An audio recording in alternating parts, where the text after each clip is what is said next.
Welcome to Savage Minds. I'm your host, Julian Vigo. Today's guest is Saskia Garner, Head of Policy and Campaigns at the Suzy Lamplugh Trust. She has 20 years' experience of policy and campaigning work across human rights and violence against women and girls.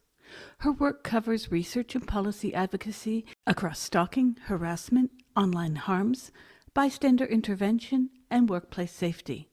Saskia leads on national campaigns, including National Personal Safety Day, as well as the Trust's consultancy work on lone worker policies and Suzy's Charter for Workplace Safety. Saskia also chairs the steering group for the Mopac Women's Night Safety Charter, and she represents the Suzy Lamplugh Trust on a number of national stakeholder forums, including those led by the National Police Chiefs Council, Victims Commissioners, and the Partnership for Workplace Violence. She leads on stalking policy work, including national advocacy on systemic change within the criminal justice system, coordinating the National Stalking Consortium and National Stalking Awareness Week. I welcome Saskia Garner to Savage Minds. A lot of our listeners have written me over the past 2 years. They've asked me, what's happened? Where have you been? Why aren't you writing so much? I have been a victim of stalking for the past 22 months. It has been the most daunting thing I've ever lived through, and I'm someone who has had to get used to stalking because of my profession. I've had former university students stalk me. I was on a grant committee in Canada and had an artist stalk me. As a journalist, I've been stalked because of certain pieces I've written. 2, notably. Once, in fact, I had to leave the UK because the stalking turned into threats of violence and rape. However, since early 2024, I've been a victim of stalking, having left a most abusive partner who committed violence to me and my children in myriad ways. I had to ghost this person. That wasn't enough. I've received hundreds of messages, sexual messages, sometimes angry messages, but mostly sexual, wanting to see me, not accepting no is no. This is going on until just the other day, 5 days ago. It'll probably keep going on because what has happened here in Italy, I made a criminal complaint about this person last year. That case was dismissed because the judge claimed, and I quote, that we had a conflictual relationship, end quote. Paradoxically, he called this person's communications to me pathological. Now, all of this is patently ridiculous because I had stopped communication with this person for several months and our relationship was finished by the time she started stalking me 5 months. So there was no reason for the case to be dismissed. This person has even since then, as I mentioned, continued to contact me and have people survey me. It's unbelievable. Then I've had to shut down some of my social media accounts. I've had to go as far as turning off my phone all of the time because there's been an onslaught of phone calls for the last many months. This person has had an ex. Friends stalk my timelines. It's been unbearable. It's been relentless. Worse, my children are afraid often to leave the house. They understand that I've been under the great stress of this. This has also caused me not to be able to sleep, to eat. For me, as a journalist, I've covered victims of stalking, but never quite understood what it meant until I was in it. Sort of like poverty. We can all say we empathize with poverty, but until you're put into that position, you really don't understand it.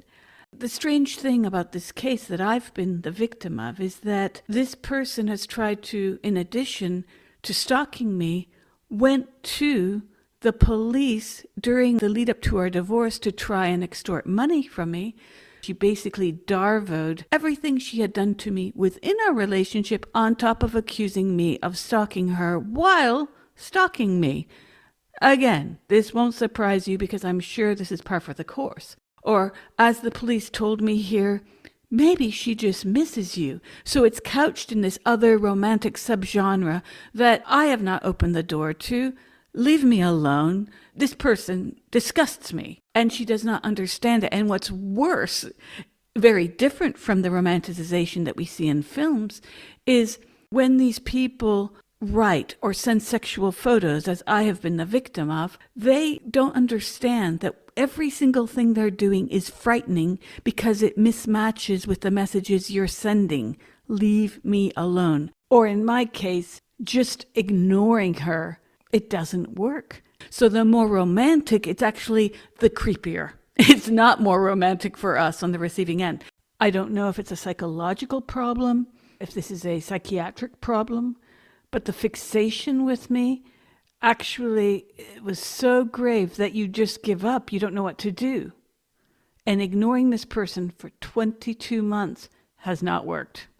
So I begin this introduction with my story, both because listeners and readers of the magazine have been wondering where I've been. Also, because much of the story I've just told encapsulates a lot of the work that you do at the Suzy Lamplugh Trust. I would like it if you could discuss the history of the Suzy Lamplugh Trust and the kind of work it has taken to have stalking recognized in British law. Thank you so much for inviting me on the programme. So the Suzy Lamplugh Trust is in its 40th year, and it was set up by the parents of Suzy Lamplugh, who disappeared in the course of an ordinary working day. She was an estate agent. She went to meet a Mr. Kipper to show him round a house, a routine appointment, and essentially she was never seen again. Now, obviously 40 years ago, we didn't have mobile phones, so her colleagues didn't raise the alarm till quite a bit later in the day when they came to close up the office. They realised she hadn't returned. They could see that she had left a few personal items there as if she was intending to return. They called the family. The family weren't aware that she changed her plans in any way, so they started getting concerned and they raised the alarm with the police, and then the search for Suzy began. Devastatingly, Suzy has never been found. There is still an open case with the police in London. People still sometimes come forward to give evidence about what they may or may not have seen on that day. There was a long investigation into what might have happened to Suzy, but essentially she was declared deceased some years after her disappearance. But within months of her disappearing, her parents set up the Suzy Lamplugh Trust to raise awareness of issues relating to personal safety, to stalking and harassment. And they did believe that Suzy may have been stalked in the lead up to her disappearance. She had mentioned contact with a certain man, and they pieced together that evidence, and that is still something that the family do believe. So that is one of the reasons why, as a charity, we focus on stalking as one of our key areas of work. We run the National Stalking Helpline in the UK, and we run an advocacy service for people who need in-depth help with their stalking cases. We are involved in many other projects, including interventions with stalking perpetrators themselves, working with psychologists, police officers and probation officers that I can speak about in more detail. But Suzy's mother, Diana, from very early on started doing talks and awareness raising in schools and in organisations. The Trust developed training courses around how to stay safe, how to be more aware of safety issues. So really, the Trust has spent the last 40 years building on this legacy. We carry out training with all kinds of organisations, employers, criminal justice professionals, police officers, judges, magistrates. In my department, we focus on research, policy and campaigning around stalking, looking what the gaps are. We listen to the victims from our helpline, what experiences they have and what needs to change. And we really challenge the obstacles to them getting the justice they deserve. Now, you mentioned how obviously at one point stalking wasn't recognised in the law. We had the Protection from Harassment Act in 1997, and a huge lobby followed that to identify that that actually didn't capture the fixation and obsession towards an individual that stalking encapsulates. So harassment can be obviously very serious as well, and a course of conduct against a person or about a certain issue. But with stalking, it really is that fixation on a particular individual, and there are different motivations for that. And often it is an ex-partner, you mentioned yourself. But actually, across our services, that's only half of the cases we see. The other half are colleagues, acquaintances, neighbours, people you've come across, and very occasionally strangers. So there's a whole cohort of people, but there was a lobby to recognise stalking more specifically. And that law came in 2012. So since then, we have had that recognised in law. However, we do recognise that the way it's framed in the law sometimes is confusing. For police and criminal justice professionals, we have a 2A charge and a 4A charge, where there are different types of evidence required and different sentencing accompanying that. So there's currently actually a review going on by a barrister in the UK to look at whether the law should change, and we eagerly await the outcome of that. In what ways is this barrister looking at changing the law, for instance? So, for example, we are concerned that a number of cases that we think meet the threshold for the higher charge, the 4A charge, because of the impact that has been illustrated on victims' life and that devastation, that fear of violence, that changing of everyday routines, having to be constantly aware that all-encompassing impact, we think warrants the higher charge. But many of those cases go through at the lower charge, for example. So we have encouraged the barrister to look at whether there should in fact just be one charge for stalking, given that in the majority of cases, we believe there is evidence to meet that higher charge. However, if you simply removed the lower charge as it stands in the law currently, you could in fact just halve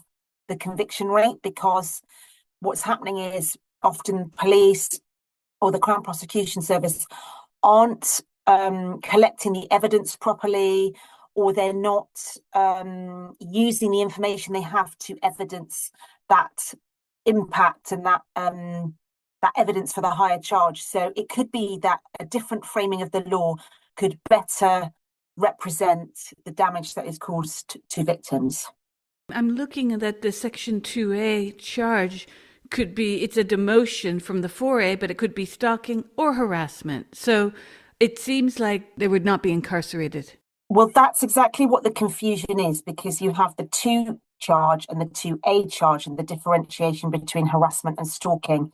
And therein lies a confusion with the way the law is currently framed. You have to evidence harassment first before you then do the stalking. So sometimes police officers go through with a harassment charge instead of what is actually a stalking charge. And that again causes problems, because you're not recognising that risk of the fixation and obsession and the potential escalation and the danger that could cause. It's interesting because before we went on air, I was telling you my legal turmoil. And in Italy, everything is just as in the UK. You have to demonstrate that you've had to modify your life. Mm-hmm. My lawyer recently said, you can't just say that you moved and prove that you moved. I'm like, I had to move house, province, my children's schools, my job. You're saying that this isn't enough proof? Oh gosh, devastating, yeah. What I'm finding out in Italy, in order to have any kind of rights about any kind of harassment or violence, you have to practically be dead.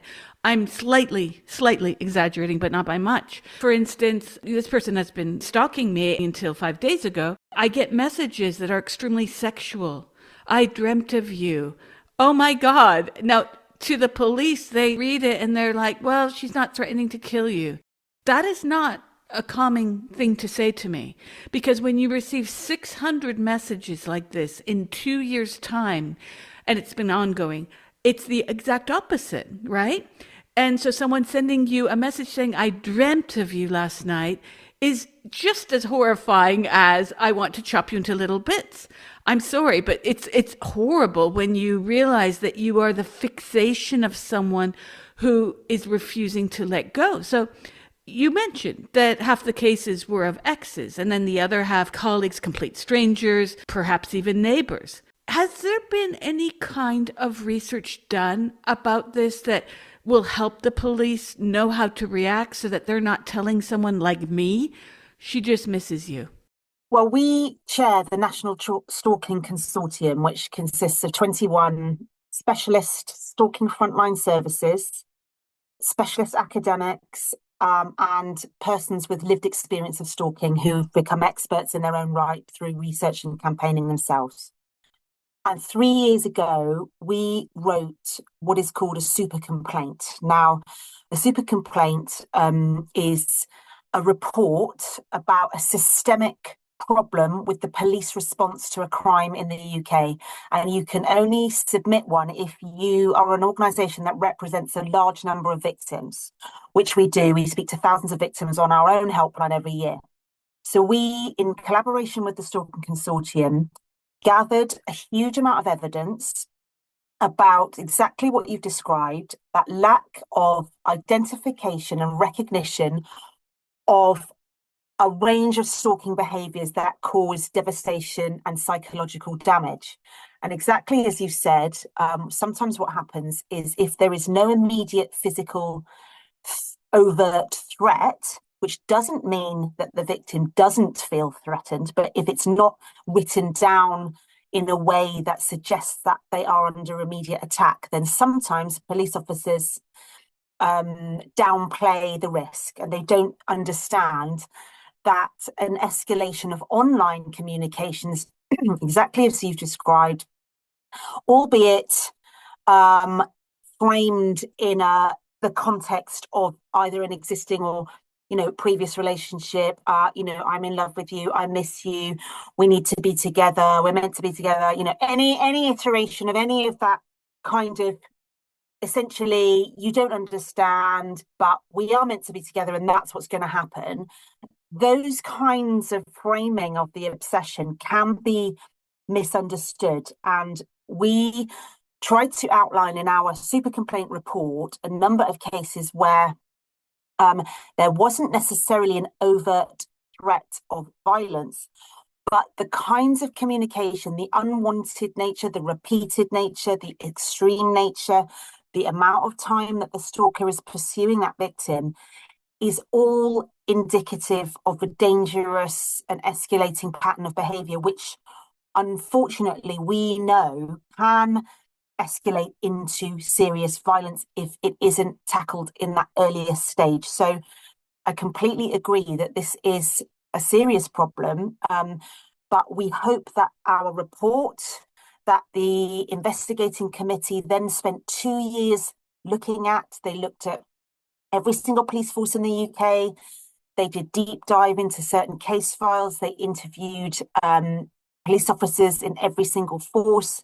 They looked in detail at 5 forces and specifically all their policies and procedures around stalking.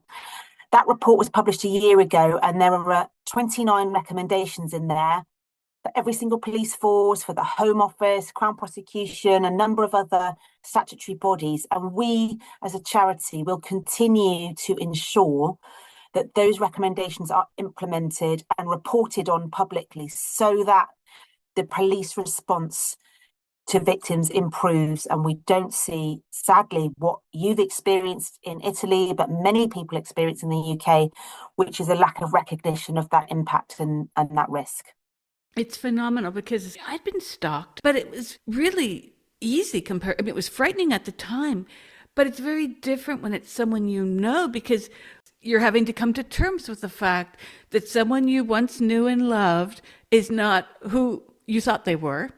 And that causes your mind to then second guess everything. And you become actually quite frightened of them because you realize if they're capable of doing this, then there are no limits. And that's what the police don't understand. Completely. That when you are the victim, it's not just a simple ABCD. I'm a very logical person as well, so I'm not one to tend towards hyperbole.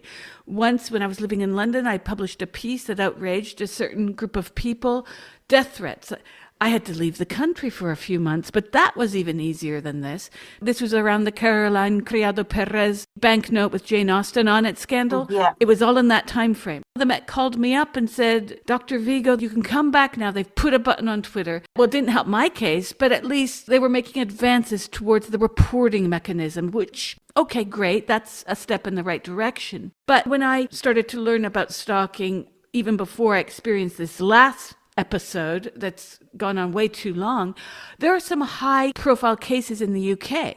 And I'm thinking specifically of someone like Emily Maitlis, who has dealt with not only stalking, but she's been through hell and back over the judicial processes to have this recognized, right? Absolutely. Exactly as you said, sadly, it's very common that those kinds of risks aren't always picked up by the police or dealt with early enough until it escalates to a point where it can't be ignored. But sadly, also, if it is not tackled in the earliest instance, it can manifest and escalate, and then it gets embedded, and we've seen stalking cases like Emily Maitlis, Claire Waxman, who's the Victims Commissioner for England and Wales, and a number of other cases going on for decades, and the stalker continuing to demonstrate those behaviours, even from prison. So we cannot underestimate the nature of this kind of obsession. Yes, I believe Maitlis's victimizer, Edward Vines, he continued to try and communicate with her, even from prison. Absolutely. It can unfortunately happen, and they use sometimes contacting friends and family, going through other contacts in order to get messages through, even from prison. It's that is the challenge, is the high rate of reoffending and the very low rate of conviction for stalkers. You might be aware, but the conviction rate for stalkers is only around 2% of stalking cases reported to the police. So even if you're one of those stalkers who gets a custodial sentence, it doesn't necessarily guarantee that you are going to stop the stalking. And that is why, as a charity, we actually piloted back in 2018 a world first stalking intervention program, which is an embedded, co-located model with police officers, probation officers, expert psychologists, and advocates from our frontline service, specially trained advocates who work with victims to keep them safe. And that model looks specifically at the behaviour and history of an individual stalker to understand what has led them to that point, what is their history of stalking, what is their history before that, and might they be receptive to a psychological or behavioural intervention that could essentially break that pattern of fixation and obsession. So we piloted this model in 3 sites in London, where we still work, the Stalking Threat Assessment Centre, in Hampshire and in Cheshire. And those models continue today. And the Super Complaint Committee that I mentioned before recognised this model in their report as the most reputable, evidenced model that exists for trying to break those behaviours with stalkers. And we are urging the government to look carefully at rolling this model out so that it is available in every area. That sounds very reassuring, actually, for someone in my position, because I don't know to what degree also you've had a hand in dealing with the AI and generative harassment that is now on the uptick because of obviously AI deepfakes, automated harassment bots. But one thing I learned after I became aware of this person stalking me was even more horrific. We were married, and I learned that this person was stalking me throughout before I knew I was being stalked. she was stalking me. She was inside of all my social media and email. And so the digital and cyber stalking plateau of stalking is a new Wild West, isn't it? Absolutely. And we are very concerned about the misuse of technology, both in stalking and online harassment. As a charity, we've done a huge amount of work feeding into the Online Safety Act, which we now have in the UK. And we've been feeding into the guidance that goes alongside that has been written by Ofcom, which is the online regulator.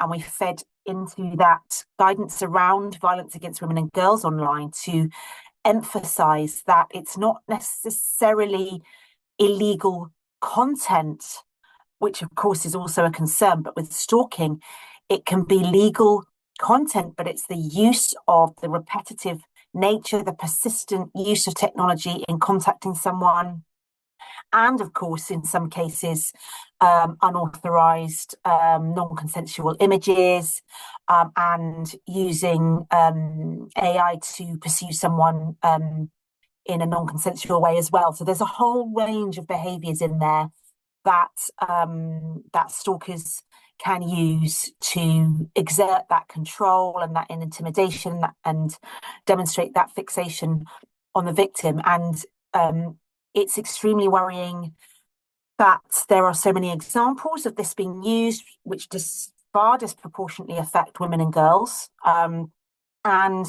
we are trying to gather evidence across our own helpline on when victims contact us, whether the stalking that they're experiencing, whether they are aware of any technologies being used in that stalking. Because, of course, in many cases, they won't be aware of what's happening, or, like you said yourself, maybe become aware sometime later. But at the time when they contact us, it's not often or always completely evident the types of technology being used. Some of them are covert, they're hidden, there's surveillance.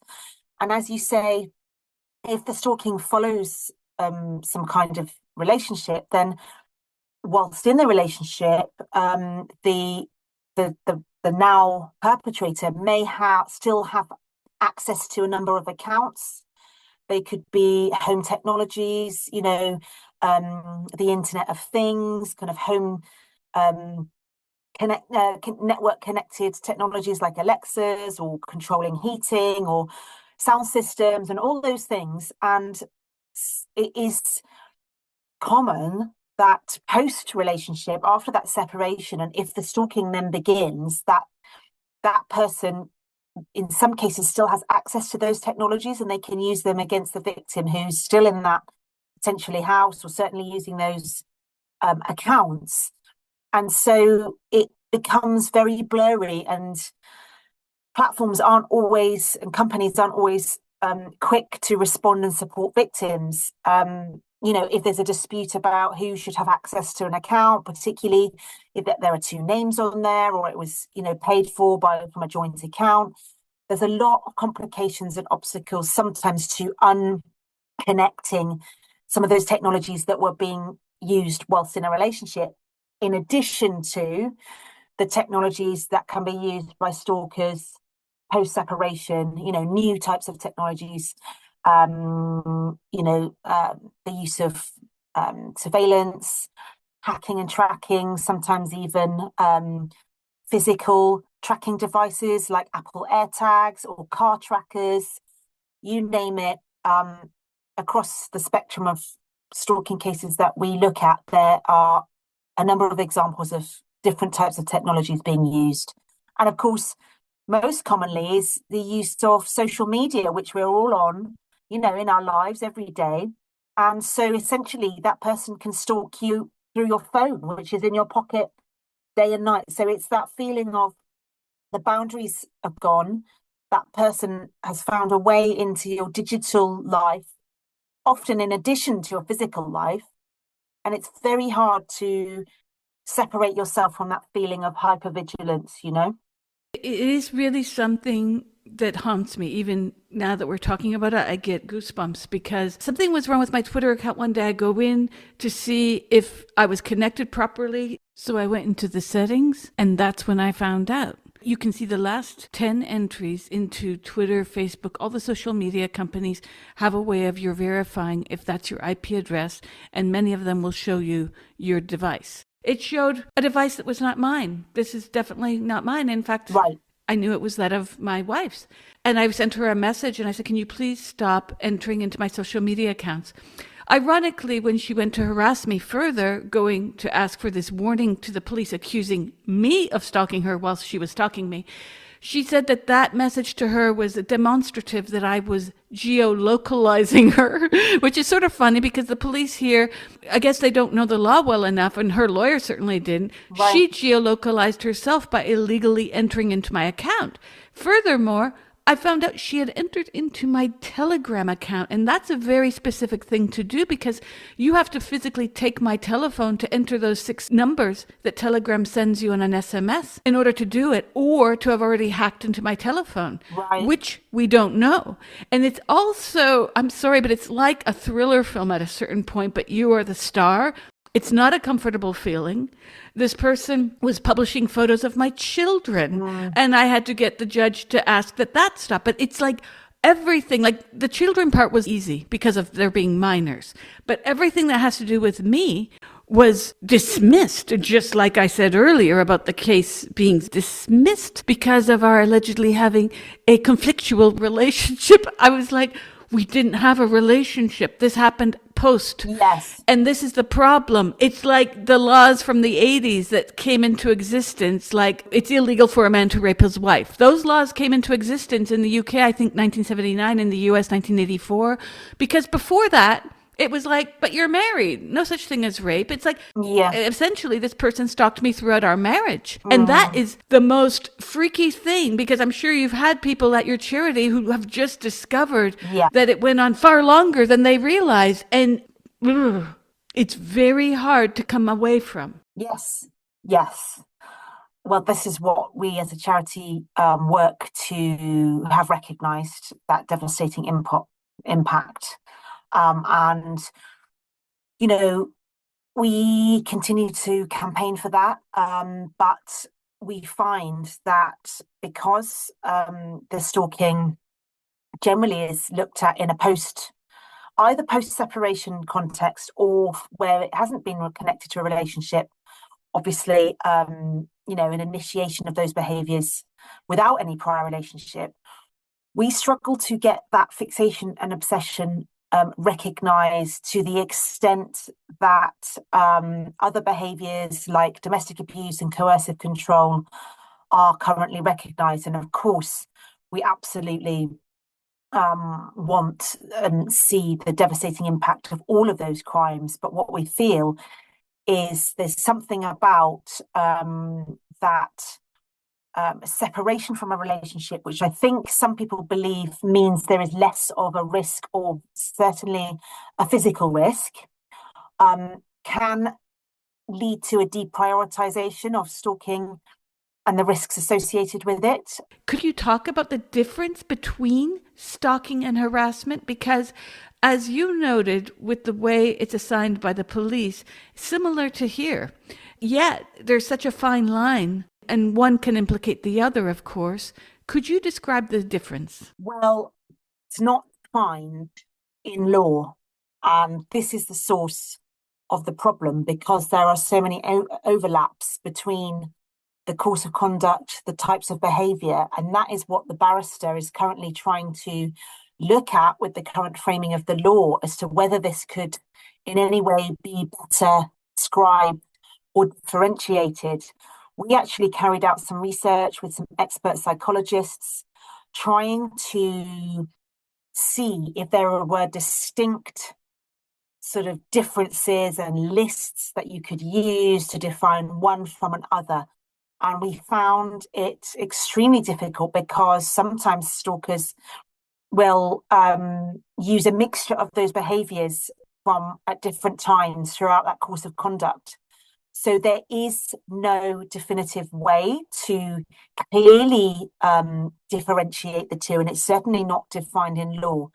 But that barrister is looking at whether there are ways of looking at the impact on the victim and the potentially the things like the aggressive nature, the all-encompassing nature, the relentless sort of pursuit, the kind of whether that fixation and obsession can be better defined around that particular individual, whether that is something that could be captured rather than potentially with harassment. Yes, obviously that can focus on a particular individual, but sometimes it can be also linked to a situation or an incident. Let's just think about a neighbor harassing someone about potentially the use of a parking space, or a disagreement about a tree in the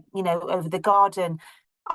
Those things potentially, if a new neighbor moved in there, the new person might also be harassed, but it's because it's about the issue where they live rather than them as a person. So we asked the barrister to look at all those types of scenarios and to understand whether there were common themes around the stalking cases that could be better be captured. But it's a very complex picture. Yes, I think that also for the authorities coming, especially when you have for them, it could be a familial dynamic and they don't know what's what. How long does it take for the two versions, the two sides of the story to be understood? Because my stalker has been darvoing the story from early on as a way of, I think she knew from the beginning what she was doing was illegal, but wanted to do it and give herself a backstory. In a country like Italy, where the laws are very harsh on paper, in reality, they're not. And in reality, you're told, well, change your number. And you explain to them, that will turn my life up. I don't have months to fix all the accounts that I would have to. No. So what becomes the test for their stalking you? I mean, do you have to end up in a mental hospital for that to be proven? Because it's so hard for the authorities to understand that this is undoing your life. My daughter, for instance, she's often afraid to leave the house or come home from school alone. And that has been a problem because she's aware that this person is obsessed. So I see in the UK, they have a certain focus if there are threats in the communications, but that's not the only way stalking occurs. Stalking can be, like I said earlier, just as frightening because of the focus on I love you, I can't live without you nonsense. So what do you see as the way through this quagmire of the police seeing only horrible violent acts being promised versus the love bombing? Well, we think that specialist independent training of the police is absolutely critical to embedding that kind of understanding that you've just outlined, and including in that training the voice of victims who have experienced these behaviours to explain the different types of behaviours and the impact that they have. Unfortunately, many police forces don't prioritise that kind of training. They don't see it as important, or they have training in domestic abuse, which is, as I explained, when the relationship is still intact, but they don't get any training on what might happen after, how the stalking may begin after. And obviously the 50% of stalking cases that aren't linked to a relationship, that can get dismissed because they're not seen as a risk for that very reason. We have advocated for years that specialist training is required because of the nuances between coercive control, domestic abuse, harassment, stalking. There are overlaps, but there are also some differences, and you need to look at different case studies and different examples of those behaviours and what happened to those victims and what victims are saying themselves and what was missed, crucially, in those devastating cases where the police didn't pick up on the risk. And, we know from families that we work with that resulted in a few cases where the stalker, murdered their victim because those risks weren't picked up and they weren't taken seriously. So we, in the super complaint report that I mentioned, which outlines, all the concerns about the police response to stalking, we said it's absolutely vital that every police force and every officer working on a stalking case receives that specialist training. Now, we are trying to understand now from police forces, are they now implementing that training as it was a recommendation to them? And what we're seeing is that in some cases, they are taking that seriously, and they're using charities like ours or others on the National Stalking Consortium who have that specialist knowledge to input into their training. Unfortunately, in some areas, they are still not doing that. They are still only focusing on domestic abuse, and we are concerned that those gaps will still remain. So we continue to use those case examples where we know that the risks were missed to try and emphasize the importance of this training. But sadly, in some cases, it just continues to be deprioritized. You're listening to Savage Minds, and we hope you're enjoying the show. Please consider subscribing. We don't accept any money from corporate or commercial sponsors, and we depend upon listeners and readers just like you. Now, back to our show. Well, in the case of workplace harassment, there seems to be some light on the horizon in the sense of October this year, there will be a policy of third-party harassment where employers will be held liable for harassment by customers in the retail and hospitality sectors. Is there such legislation on the horizon within other sectors of employment? Because, for instance, if I'm being stalked by a coworker, I could go to HR. HR could have a sit-down. That coworker might reasonably assess that better to keep the job, right? What do you see as specific to workplace harassment that could be managed or maybe is unmanageable? Yes, well, as a charity, we lobbied for the introduction of the Worker Protection Act, which now has a duty on employers to prevent sexual harassment in the workplace. And we also lobbied to bring in, as you mentioned, the element of third-party harassment, given that in many workplaces, it won't just be internal harassment that is a problem between colleagues, but also from third parties, customers, clients, and so on. But what we are arguing currently to the government is that that duty needs to prevent all forms of gender-based violence in the workplace, because the government have committed to halving violence against women and girls in the next 10 years. Now, a vast majority of women will be spending a huge amount of their time in the workplace. So why would it not be logical to bring in a prevention around wider forms of violence against women and girls, including stalking and harassment, which would, of course, also relate to men experiencing those behaviours? We talk about violence against women and girls because of the behaviours that disproportionately affect them, but they, of course, include men that are affected by those behaviours, which will be a minority, but it still affects some men. So we are arguing now, and there's a bill going through Parliament in the UK now called the Crime and Policing Bill. We are trying to bring in an amendment to that bill to broaden out that preventative measure in workplaces to, exactly as you say, reflect those wider behaviours and concerns, because stalking doesn't just happen, outside the workplace. Stalkers don't just stop at the workplace door. They stalk online, they come to workplaces, and they sometimes contact people in the workplace that colleagues and associates there in order to intimidate and stalk the victim. So these preventative measures in the workplace need to be broader and widen out to a broader cohort of behaviours, including stalking. When you talk about stalking, we're talking about the legal definition, but what happens in the majority of the cases that are dismissed, that do not even go to trial? This is still stalking. What does that mean effectively when they're not brought towards a judge?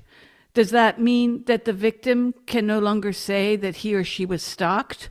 Or does this just mean that the burden of evidence was not high enough to merit a tribunal?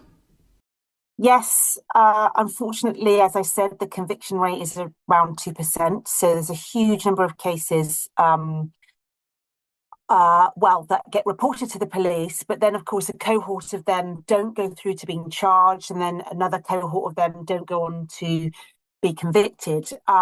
We see a number of cases where, our expert advocates and colleagues know that this is stalking, and they make that representation to the police. But for a range of reasons, potentially the the evidence file put together by the police hasn't reflected the full impact of the stalking on the victim. Potentially, the Crown Prosecution Service don't recognise the stalking in the evidence that's put forward by the police, and it might be dropped at that point because they don't believe the evidence of stalking is sufficient. It might be put through as a different charge, like harassment or coercive control, so that the charge isn't reflected as stalking. It goes through as something else, even though it is stalking. It might be dropped altogether. So this is a serious concern, and this is why we are insisting that all police officers and criminal justice professionals in the Crown Prosecution Service, magistrates, judges, all have specialist training on stalking to really improve that understanding and that recognition. And the super complaint report that we put forward, raising these concerns about a lack of identification, was all evidenced by the committee. So they acknowledge this is a serious problem. And until investment is prioritised or mandated by the government for, police officers working on stalking cases and all those others, we fear that this misidentification will continue. Yeah, well, it seems that in fact, stalking has also been romanticized, such as in Netflix You or Twilight. These are often cited as films that normalize stalking. Does your charity work to dismantle the endearing obsession type of stereotype that is popularized in film? We do. We strive to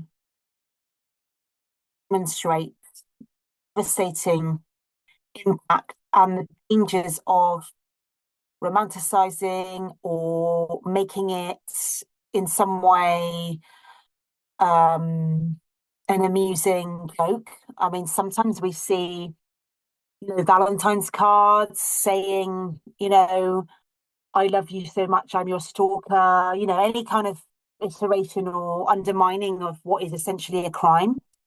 We see sometimes depictions in the media where the stalking is romanticized as some kind of romantic pursuit, and oh, they're just struggling with a broken heart, let's try and understand it. We see media sometimes. You'll recall the Netflix series Baby Reindeer. What happened there was the media decided to try and identify the perpetrator, and instead of focusing on the victim's experience and emphasizing the devastating impact of that stalking, some media outlets decided to focus on the perpetrator and give them a platform to, if you like, talk about and almost justify their behaviors. And we have written our concerns to a number of journalists about the way they approach their media coverage of stalking. It's all on our website about how giving a stalker a platform like that is extremely dangerous. It gives them yet another voice to talk about their obsession, and which can fuel and escalate those behaviors because they feel that they're being believed and that they've got, a platform and a hope to get what they want, which is access to or to control the victim. And for victims, this is of course completely devastating, that what is essentially a behavior that is destroying their lives is being given some kind of justification in the media and some kind of platform for explanation. And we have said to journalists, would you treat this the same way as sexual offences or other violent offences? Would you ask those offenders to come and talk openly on your radio programs and your TV programs? It's the equivalent. And again, it comes back to my point, sadly, about the misunderstanding about stalking, the romanticization of it in many cases, and the deprioritization of addressing it. And we even see some companies marketing technology in order to stalk someone. Very often it's framed in the language around, worried your wife's having an affair, use this technology to stalk her and find out the truth, type of a thing. It's not even pretending to be anything other than stalking technology. And we are really concerned about this, and stalking is in some cases still treated as a joke or, something to be missed. Yeah, yeah. Well, in my case, well, she's not at your door.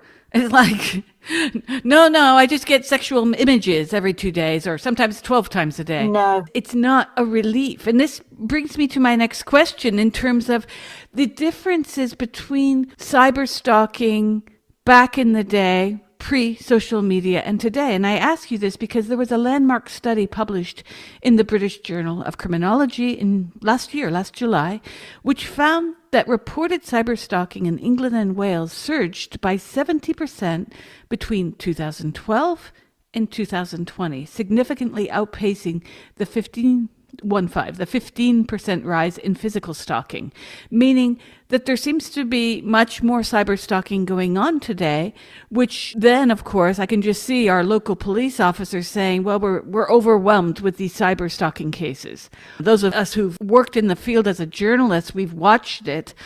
But you working in this field as a charity, what can you say in terms of maybe complaints from the police who will say invariably, we don't have the staff? Do you know how many cases we get every day? Well, we included this concern in our super complaint report, a section on the lack of recognition of the impact of cyber stalking and, technology facilitated stalking. Exactly as you say, in many cases, the police and others won't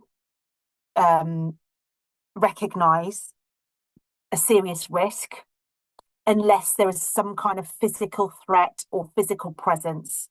And that online escalation of behaviors can be, again, deprioritized. So this is why we raised that in our super complaint. We said to all police forces that practically 100% of cases across our helpline and advocacy services have an online element, whether it's use of social media platforms and accounts to contact the victim, to further different types of technologies such as tracking, surveillance and hacking technologies, which are a bit less common, but they're still forms of, AI and tech facilitated and cyber stalking.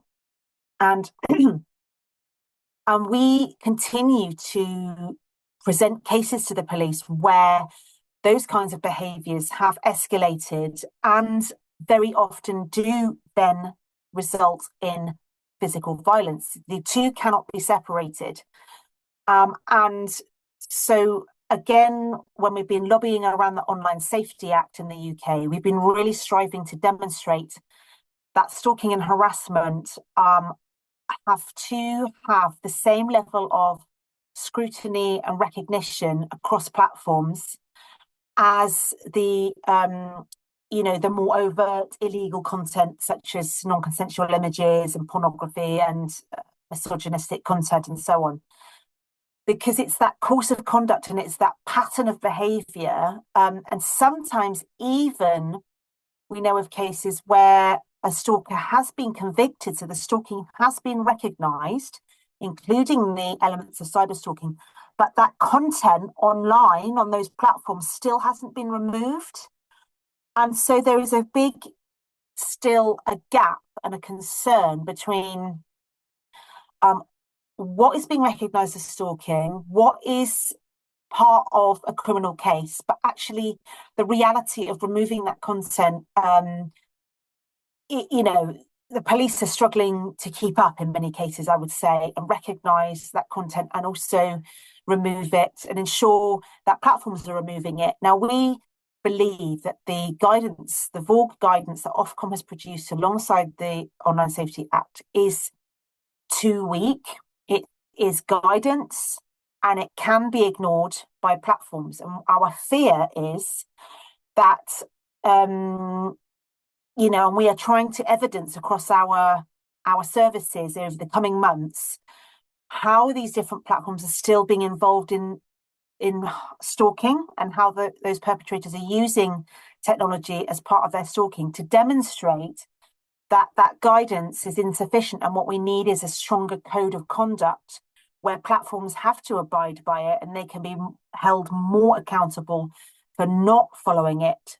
Currently, we believe it's too easy for platforms to ignore, and that the best practice examples of how they should be, really proactively looking for these behaviours, removing perpetrators from their platforms.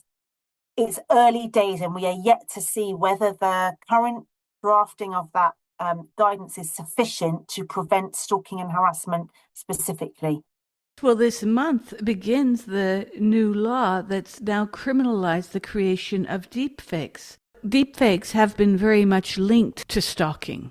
Could you talk a little bit about how that works? Because the problem with deepfakes is to prove it's a deepfake, right? It's like proving that God does or does not exist. Yes, well, we are just trying to monitor and gather information about the misuse of technology across the stalking cases that we see.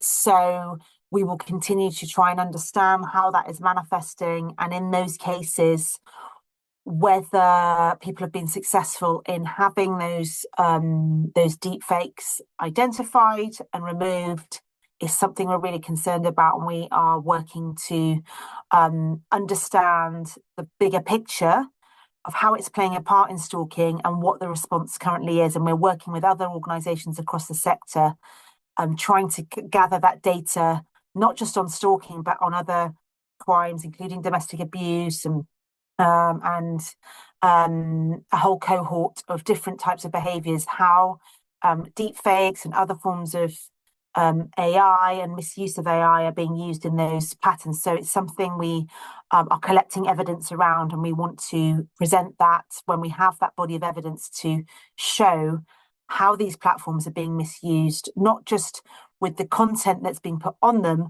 but the platforms that allow for that generation of deepfakes in the first place. This is excellent that you're following this, because it's like whack-a-mole. It develops so quickly as the technology does. You mentioned earlier about coercive control. Coercive control and stalking are often two sides of the same coin in the context of domestic abuse. Stalking is frequently seen and posited as a post-separation crime. Obviously, that fits into much of what you've already mentioned about police training and the need to recognize that coercive control is a pattern of behavior that happens to dominate the other person in the relationship, something that happened to me as well. And then, ironically, when you say no more goodbye, it continues. It's like a post-relationship form of control. I had to ghost this person. As I mentioned, I had to move town, province. It really upended my life. There are people who've had to go through even much more. I know people who've had to leave the country, which is also in the center of my brain right now as well. How does your charity address these kinds of heinous crimes that, as you mentioned, 2% are prosecuted?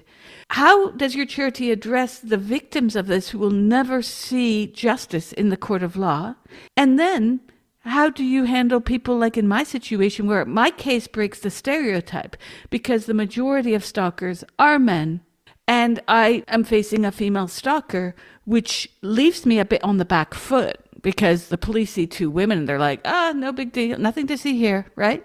Yeah. Well, we are a victim support charity, and we run the National Stalking Helpline. So we speak to victims of stalking, male and female, every day, all year, for years, and we've done that for over 10 years.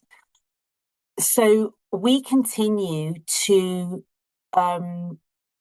raise the voices of the people that speak to us, to the police and to others, to continue to try to get those harms and those patterns of behaviour better recognised. And as I say, it's a continuing challenge, because the gravity which stalking is regarded at is somewhat behind other crime types, including domestic abuse and harassment. And we have many conversations with police forces and government ministers and commissioners who are responsible for, the police and crime commissions, for allocating budgets to the police about what they spend their money on.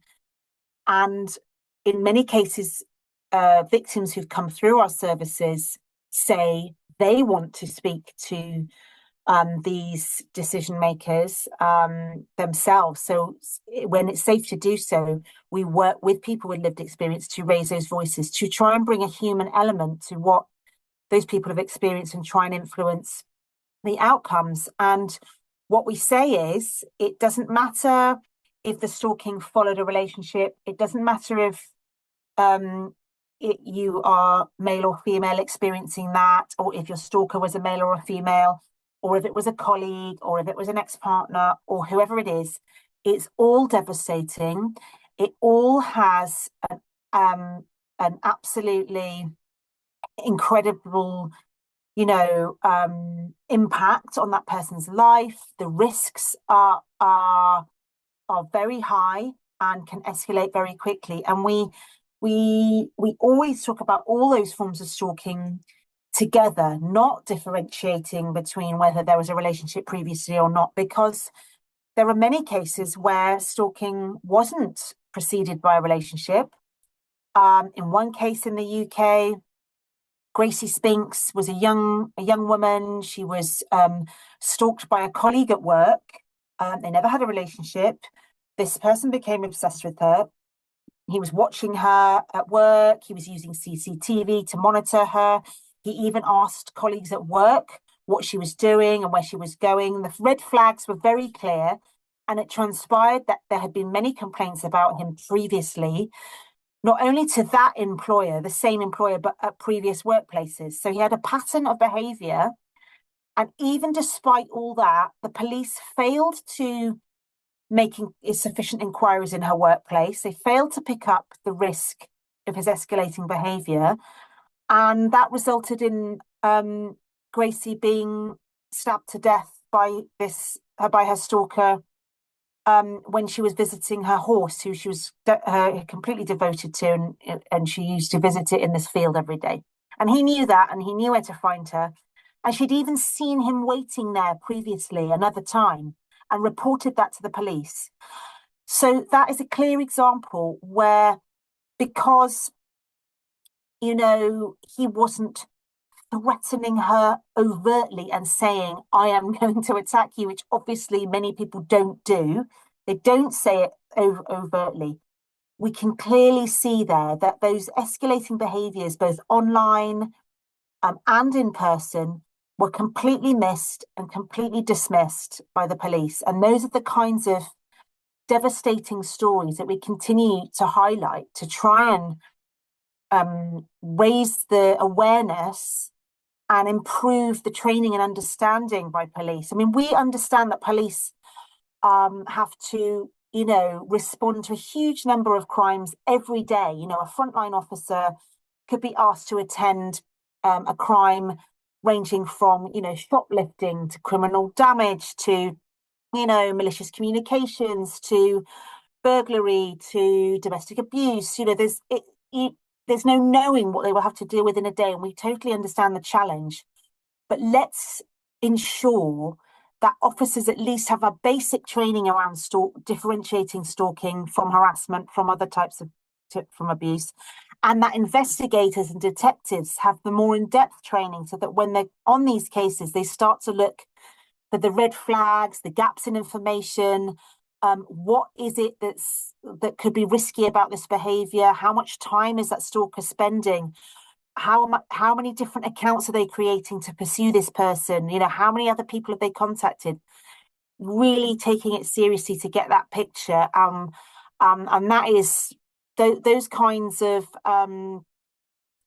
risks and concerns are what we spend huge amounts of our time at the charity trying to convey to senior decision makers about the need to better understand and prioritize stalking, both financially and within training and perpetrator intervention programs, but also just in that learning and education across criminal justice professionals, which, as we keep saying, if you recognize it early on, you're preventing that escalation, which can actually then have huge impacts on somebody's physical and mental health. We carried out research to show that a number of stalking victims go to their GP, their doctor, in the first instance. They won't say they're being stalked, but they'll say, I can't sleep, struggling to cope, but unfortunately, that training and support just isn't there in the health sector either. So our worry is that stalking is being missed, and then it's only taken seriously when it's escalated to a point of, very extreme, risk of violence. Gracie's Law campaign, her parents started a campaign around getting a mandatory independent stalking advocate in every police force. And then in October, the government appointed Richard Wright, KC, to lead the urgent independent review of stalking laws that you mentioned that is set to conclude in March. Will there be, do you think, an implementation of independent stalking advocates or something similar? Well, we have called for that. And in our super complaint, we insisted that every police force, at the very least, needs to have a specialist stalking officer with that high level of training and to work with independent stalking advocates, exactly as you said. Richard Wright's investigation is looking at the framing of the law itself. So he won't be looking to mandate stalking advocates within his review. However, as a result of the stalking super complaint, the government will be producing statutory guidance on stalking in the coming months. And that guidance should point to the need for statutory agencies like the police and others to be working with independent stalking advocacy and caseworkers, such as those on our service and those across the consortium, to bring that specialist independent expertise. Our research shows that victims who work with an advocate have a 1 in 4 chance of their case reaching a conviction in court. Without an advocate, the case is likely to go through to a conviction with a rate of 1 in 1,000. So it's not even just the mental health support and that belief and that understanding and that explanation the advocate can offer around the complexities of the criminal justice system. It actually improves the likelihood that stalker will get convicted, which is clearly a win for everyone and vastly supports the police in the job that they're trying to do. So currently, that is not mandated. It's a recommendation within the super complaint that forces work with those specialist agencies, that they develop the training for their officers with specialist advocates, and that they refer into those specialist services so that victims are getting the support they need there, as well as from the police. But unfortunately, this sector that we work in is hugely underfunded.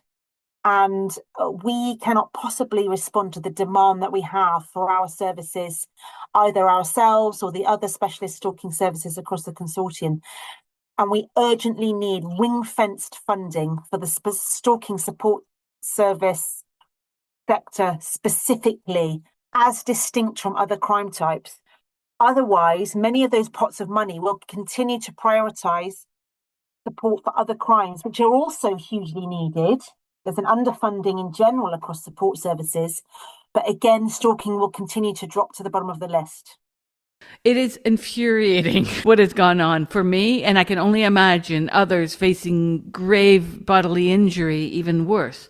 One thing in Italy that has not happened, and I want to become a public advocate for this, is immediately asking for a restraining order and that it's given. Well, here, the burden of responsibility is on me to constantly prove that I'm being stalked. They just sent me last week, ironically, the closure to this stalker's asking that I get a warning for stalking her while she was stalking me. I call up the police and I said, this was supposed to be closed in 2024 after we presented you not only evidence that this person was lying to you and had committed perjury, but this person has been stalking me.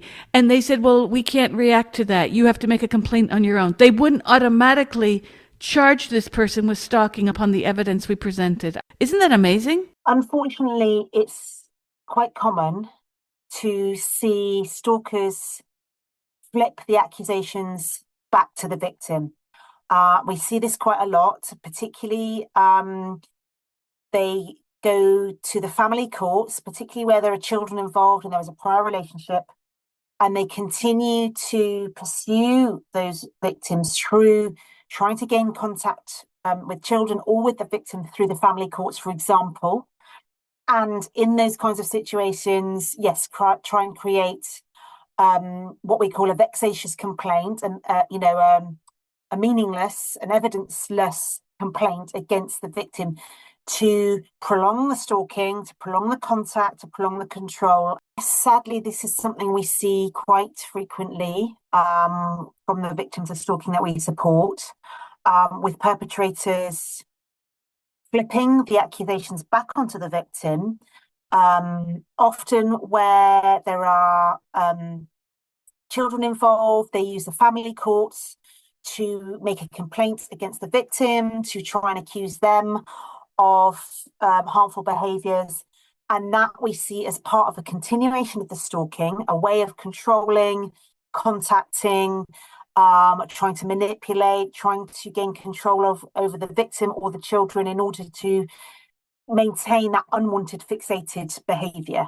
And again, I think it comes back to the education and awareness that needs to happen within police forces around this very common type of behaviour by perpetrators, and the need to really recognise that this is a continuation of the stalking, and to really look carefully, as you say, at the difference between the evidence that the victim has and against all the behaviours that have happened to them from the stalker, that whole cohort of unwanted behaviours online and in person, against that complaint that the perpetrator is trying to put forward. And there needs to be a real recognition that actually, in many cases, this is an extension of the stalking and a manipulation of the court system, and a continuation of those behaviours. It's very complex and very difficult and absolutely devastating for victims when that happens, who are trying to get the justice and the outcomes they deserve, exactly as you've described yourself, but are being derailed by counter allegations. It's an ongoing challenge. We know this happens in domestic abuse situations as well, and it's something that many senior stakeholders are trying to raise awareness about within the judiciary and the police as a serious concern.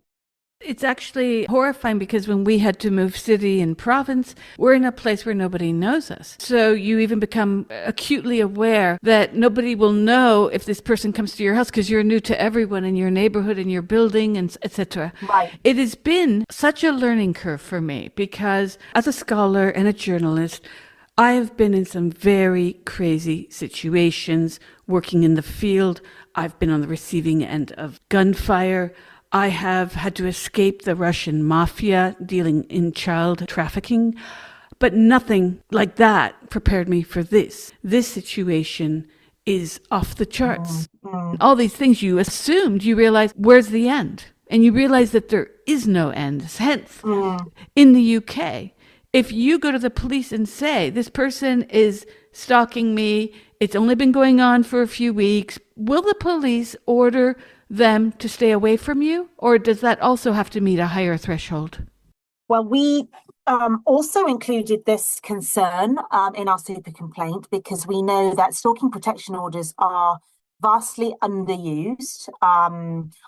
A very small proportion of them are put in place for victims despite the prevalence of stalking, and they should be being put in place at the earliest opportunity to prevent contact and continuing behaviours while the evidence is collected for the criminal hearing or from the court hearing.